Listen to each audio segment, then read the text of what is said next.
राजधानी काठमाडौँभित्र नै प्रमुख नाका नागढुङ्गा नजिकै धादिङको झ्याप्ले खोलामा पहिरोमा परि हालसम्म 35 जनाको ज्यान गएको छ।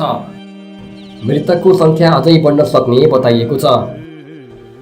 चितवन गोर्खा र रूपन्देहीको बुटलबाट काठमाडौँ भित्रिँदै गरेका 3 सवारी साधन पहिरोमा पुरेका थिए। गोर्खाबाट काठमाडौँ आउँदै गरेको बस, चितवनबाट आउँदै गरेको माइक्रो बस, बुटोल हुँदै काठमाडौँ आउँदै गरेको विङ्गर भ्यान पहिरोमा पुरिएको बताइएको छ।